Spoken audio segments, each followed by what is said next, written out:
E aí, alunos, aqui é a Dona de Português e hoje eu vou explicar o caderno do aluno do sexto ano do segundo bimestre. Essa é a parte 2 e também a parte final e vai das questões 4 a 7. Se você gostar desse vídeo, deixe seu like e se inscreva para mais conteúdos semelhantes. Atividade 4. Sobre gênios e genialidades. São Paulo, segunda-feira, 6 de novembro de 2009. News Art. 500 anos de um gênio. Miss inaugura novo espaço com mostra imersiva sobre Leonardo da Vinci. A cidade de São Paulo ganhou, em novembro deste ano, um novo espaço cultural com foco em exposições imersivas.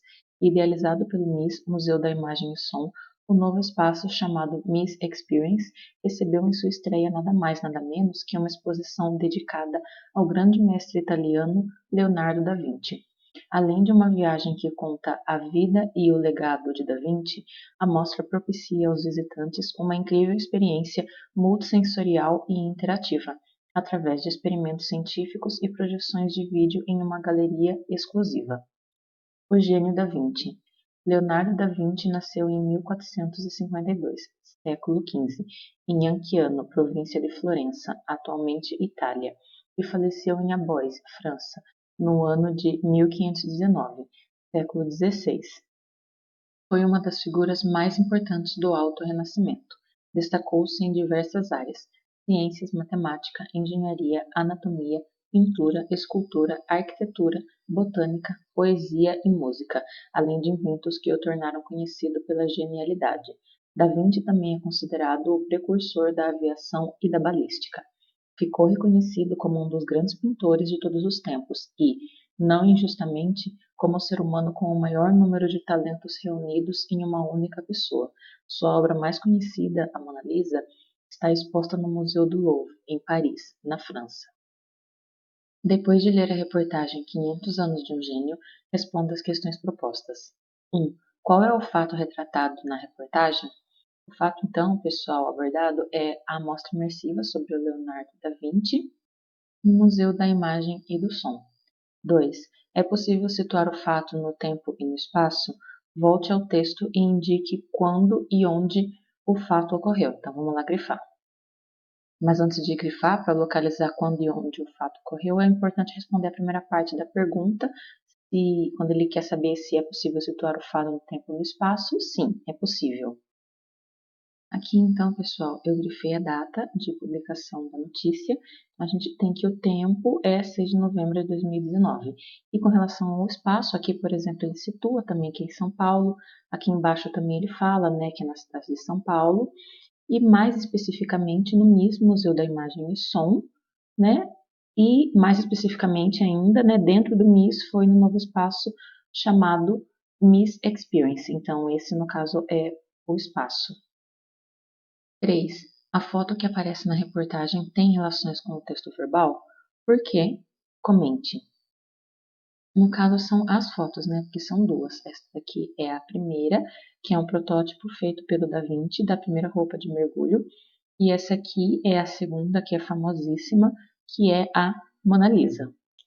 Considerando que ambas as imagens são obra do Leonardo da Vinci e que a exposição aborda, né, a obra dele, então sim, as imagens, que é a parte não verbal, têm relação com o texto, que é a parte verbal. E essa relação ocorre justamente porque as imagens estão ilustrando, são da obra dele, e o texto também fala sobre a obra dele nessa exposição. 4. Discutiu-se anteriormente como o modo, o tempo e a pessoa verbal são importantes recursos de linguagem na organização de diferentes gêneros textuais. Diante disso, responda: A. Que tempo e modo verbal predominam na reportagem? Ilustre com exemplos do texto. Então, aqui, os grifos dessa questão eu coloquei em verde. A gente observa que no texto a predominância do tempo verbal está no pretérito perfeito do indicativo, e que são aqueles verbos no passado, né, no passado já terminado, pretérito perfeito do indicativo. Então, por exemplo, ganhou, recebeu, nasceu, faleceu, foi, destacou, ele destacou-se, ficou. São algumas sugestões. B. Que pessoa verbal, primeira, segunda, terceira, predomina na reportagem? Ilustre com exemplos do texto. Aqui, no caso, os grifos para essa questão estão feitos em vermelho, na realidade é um sublinhado em vermelho. Então, vejam bem, a predominância aqui é da terceira pessoa do singular. Qual é a terceira pessoa do singular? Ele ou ela. Ah, Pro, mas aqui não tem ele ou ela. Eu não achei. Tá, mas veja bem, olha só, a cidade de São Paulo ganhou. Eu poderia trocar a cidade de São Paulo por ela. Poderia. Faria sentido da mesma maneira. Então, ela ganhou. Aí eu percebo que aqui, então, a cidade de São Paulo seria, né, tá conjugado o verbo, inclusive, aqui, né, na terceira pessoa do singular. Então, aqui eu tenho terceira pessoa do singular. E assim por diante, nos demais trechos que eu fui grifando. Em todos eles, eu poderia trocar ou por ele ou por ela. Então, por exemplo, o novo espaço recebeu, ele recebeu.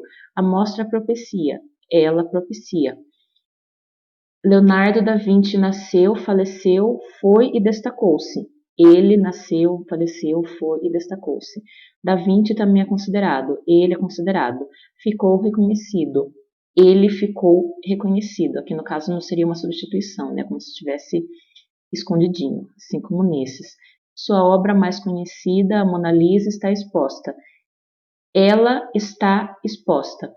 Então, em todos os casos, eu poderia fazer essa troca sem prejuízo de sentido, e aí eu consigo confirmar que é a terceira pessoa do singular. E aí, no caso, os trechos que vocês podem grifar, esses são algumas sugestões, né? A única questão é que na hora de grifar, vocês precisam ver qual é a cor que vocês vão usar, ou se ao invés de grifar com marca-texto, vocês vão sublinhar, riscar, né, embaixo, como eu fiz, justamente porque mistura com alguns dos grifos da questão anterior, e aí se, por exemplo, passar marca-texto aqui por cima, mistura um com o outro e acaba virando uma coisa só e não duas indicações, dois grifos diferentes, né?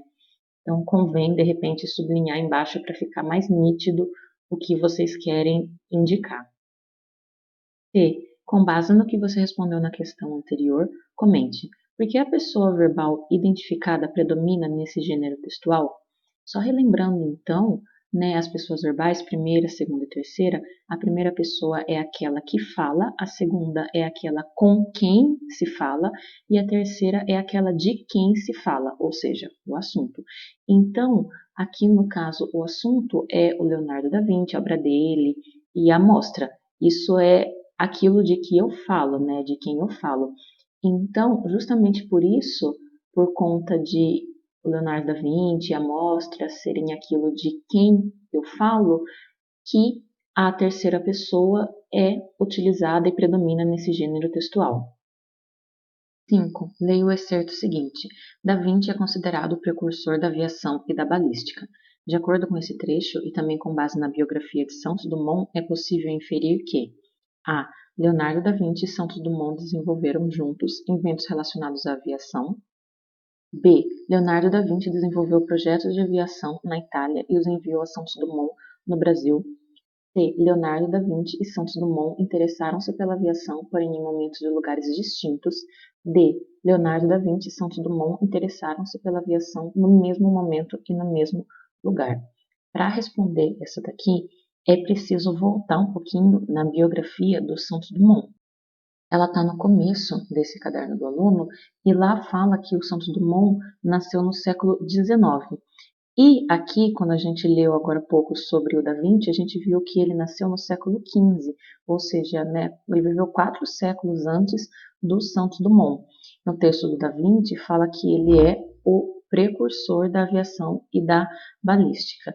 E o Santos Dumont aí, né, teve seus projetos que impulsionaram a aviação a realmente começar, né, considerado o pai da aviação.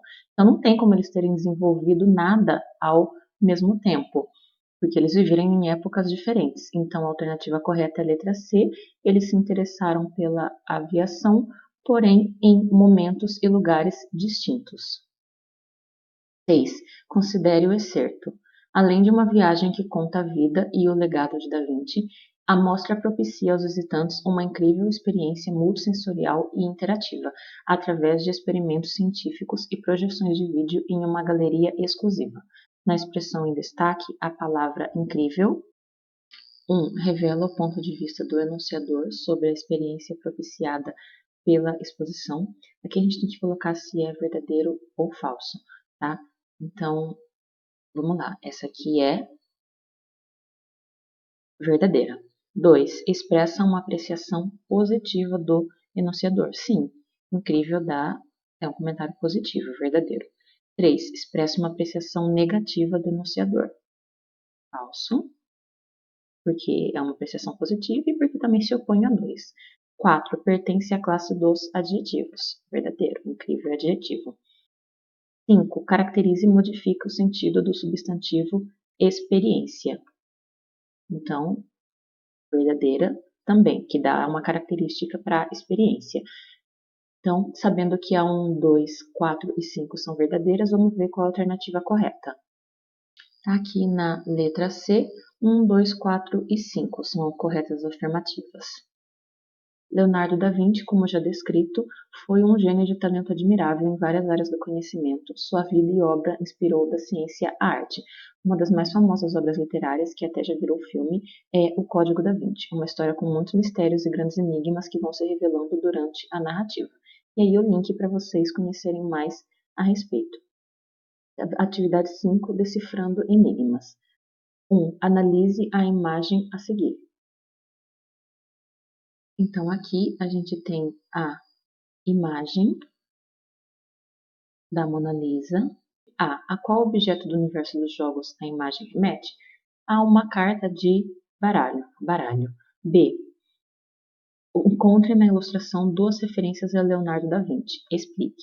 Então, as duas referências, uma é de linguagem verbal, que seria o Código da Vinci, está escrito aqui embaixo, e a outra de linguagem não verbal, que seria a imagem da Mona Lisa. Conforme a gente viu no texto anterior, a imagem original da Mona Lisa, a gente vê que essa aqui faz referência a essa imagem.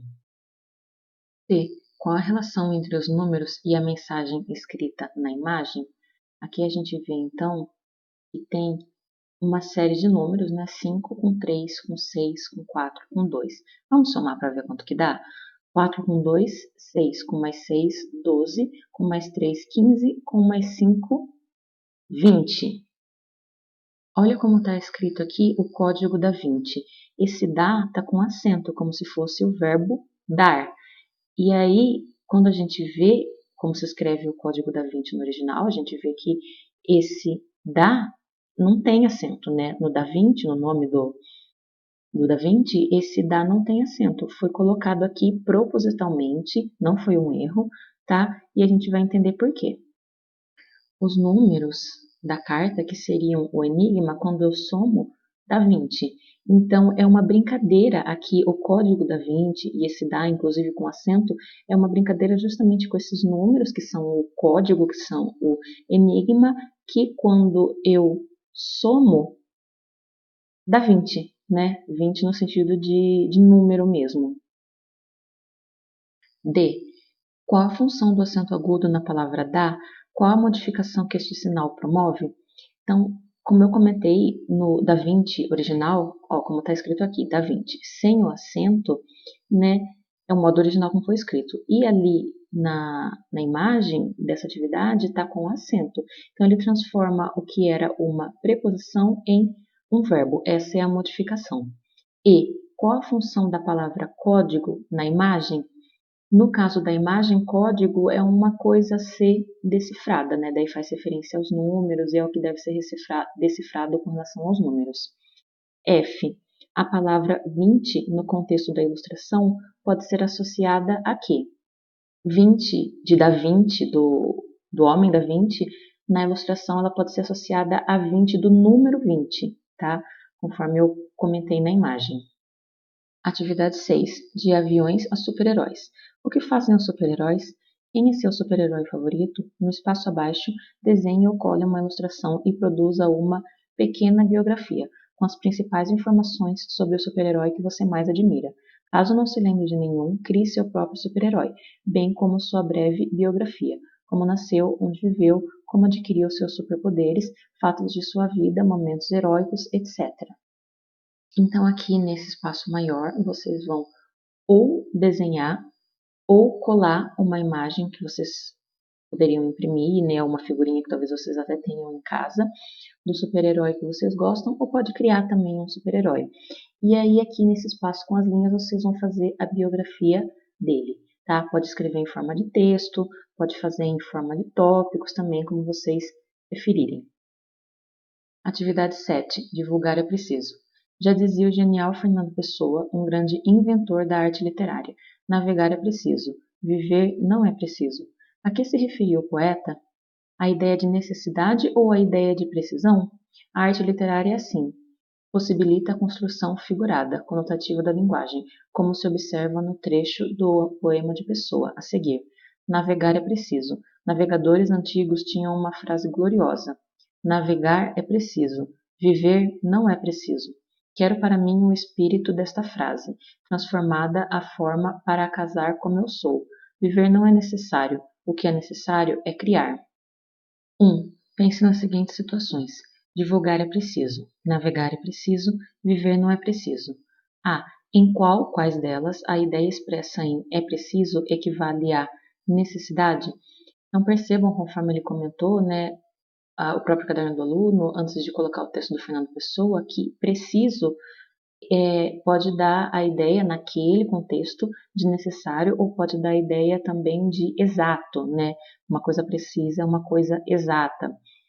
E aí ele coloca mais uma frase aqui na questão 1, divulgar é preciso. E comparando com as frases navegar é preciso e viver não é preciso, ele quer saber em qual delas a ideia expressa em é preciso equivale à necessidade. Então, no caso, na primeira, divulgar é preciso. B. Em quais delas a ideia expressa em é preciso equivale a precisão, exatidão? Aqui, em amarelo, navegar é preciso, a gente tem a ideia de precisão, exatidão, porque para navegar, a ação de navegar em si precisa de muita precisão, exatidão, muitas vezes acompanhamento de GPS, inclusive, para que ocorra assim com tranquilidade.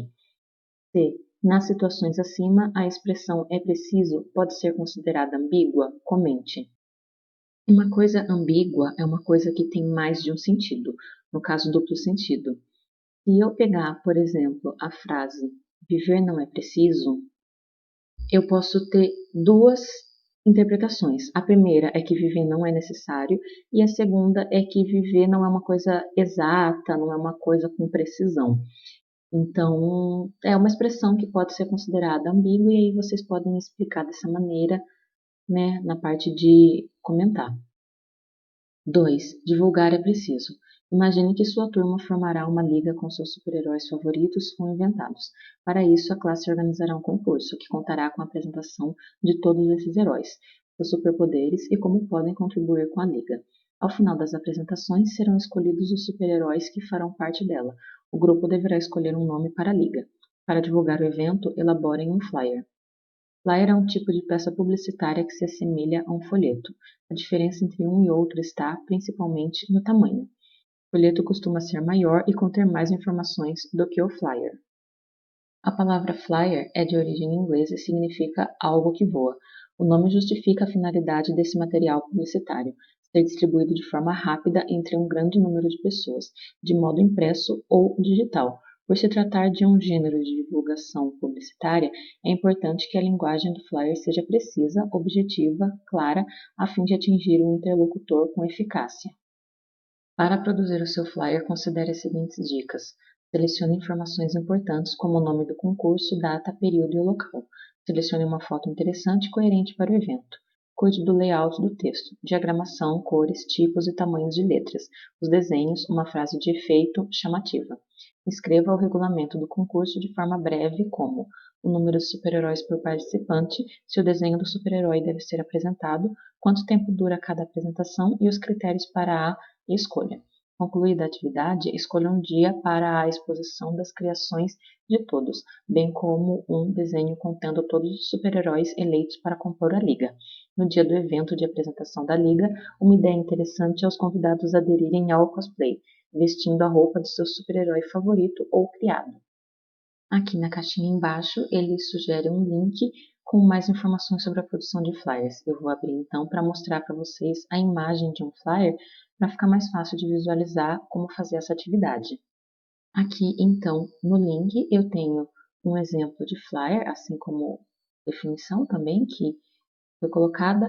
Então percebam que aqui tem isso daqui, né, para ilustrar a imagem, mas o foco mesmo é aqui, o flyer, divulgando, né, fragrâncias, tal, então de uma marca aí de perfume, etc. Então a gente tem ilustração, tem também a parte escrita, né, com fontes diferentes, toda uma diagramação bacana para chamar a atenção de quem está vendo. Aí a proposta aqui é que vocês, imaginem que a turma faria uma liga, né, com os super-heróis que vocês usaram para responder uma das questões acima, ou que vocês inventaram, e que a partir disso faria um concurso apresentando todos eles, inclusive podendo se vestir de cosplay, etc, né? É uma atividade procedimental que vocês, inclusive, numa situação aí em sala de aula, poderiam fazer, mas antes de fazer o dia tal, com toda essa dinâmica, é necessário elaborar um flyer que seria utilizado para divulgar o evento aí na comunidade escolar. Então, vocês têm que fazer um flyer semelhante a esse exemplo que eu fiz, e aí as orientações estão aqui, né? Colocar informações importantes como o nome do concurso, data, período e local, além também de uma foto, né, que seja interessante, coerente, que tenha relação com isso, ou no caso pode ser uma ilustração, um desenho também. Tem que também tomar cuidado com o layout, né, com a questão da diagramação, onde que vocês vão pôr cada letra, para também tipo, não ficar tudo espremido num canto e um espaço enorme sobrando, né. Tudo isso é diagramação. As cores, os tipos, os tamanhos das letras, os desenhos, uma frase de efeito chamativa, uma espécie de slogan ou algo do tipo para chamar a atenção de quem vê. E também escrever um breve regulamento desse concurso com coisas como número de super-heróis por participante, desenho, se deve ser apresentado ou não, quanto tempo dura cada apresentação e critérios para a escolha. Bom, é isso, pessoal. Terminamos aqui esse caderno do aluno do sexto ano. Muito obrigada a você que me acompanhou até aqui. Compartilhe esse vídeo com seus amigos se ele te ajudou e fica ligado que logo vem mais conteúdo do tipo. É isso e até a próxima. Tchau, tchau.